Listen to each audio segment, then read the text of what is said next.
काय सांगाल सर, आज आषाढी एकादशी निमित्त तुम्ही भाविकांना कशा प्रकारे शुभेच्छा दिल्या आणि कशा प्रकारे कार्यक्रमाचं आयोजन करण्यात आलं?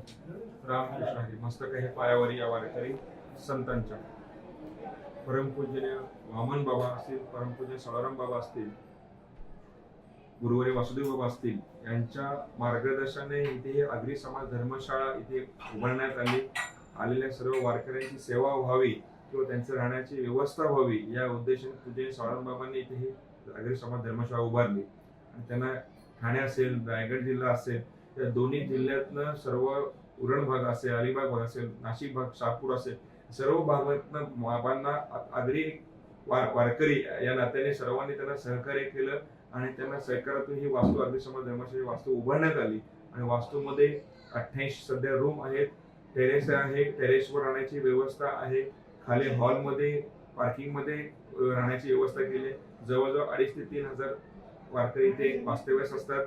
त्यांच्यासाठी एक कॉमन बाथरूम पण आपले 24 बाथरूम, टॉयलेट बाथरूम पण आपल्या इथे व्यवस्था केलेली आहे, जेणेकरून सामान्य वारकऱ्याला येणाऱ्या चालत येणाऱ्या वारकऱ्याला ही दुर्व्यवस्था होता कामा नये याची त्यांनी काळजी घेतली आहे. तसंच आपण एकादशीला सर्व वारकऱ्यांना फराळाची सेवा करतो, द्वादशीला महाप्रसादाची व्यवस्था करतो. कोणीही महाप्रसाद घेतल्याशिवाय आम्ही सर्वांना विनंती करतो कोणी जाऊ नये. तसंच आरोग्याची आम्ही काळजी घेत असतो.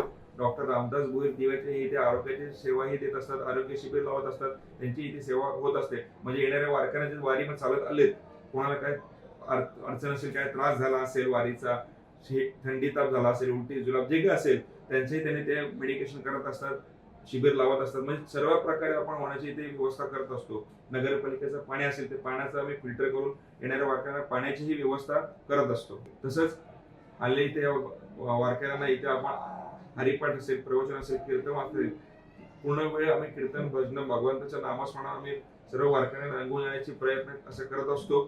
कारण की या कलियुगामध्ये करावे कीर्तन या न्यायाने आपण भगवंताचं नामचिंतन सतत इथे घडत असतं. सकाळी संध्याकाळी कीर्तन असतं, दुपारी प्रवचन, हरिपाठ असं रेलचे नामस्मरणाचे होत असते. तसेच आगरी समाजा हॉलमध्ये जेवणाची, राहण्याची उत्तम सोय तुम्ही नागरिकांसाठी करत आहात. कशा प्रकारे परत तुम्ही एकदा नागरिकांना शुभेच्छा द्याल?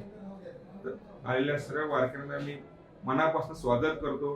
सर्व संसाराचा गेले 21 दिवस आपण त्याग करून, आपल्या परिवाराचा त्याग करून भगवंताच्या साठी आणि संतांच्या साठी आपण वारीमध्ये सक्रिय होऊन इथे चालत येत असतात.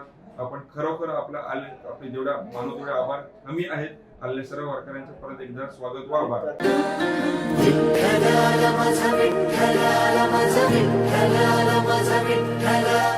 दे धडक बेधडक वृत्त देणाऱ्या आपल्या शिवसत्ता टाइम्स न्यूज चॅनलला लाल बटन दाबून सबस्क्राईब करा आणि बेल आयकॉनला क्लिक करायला विसरू नका.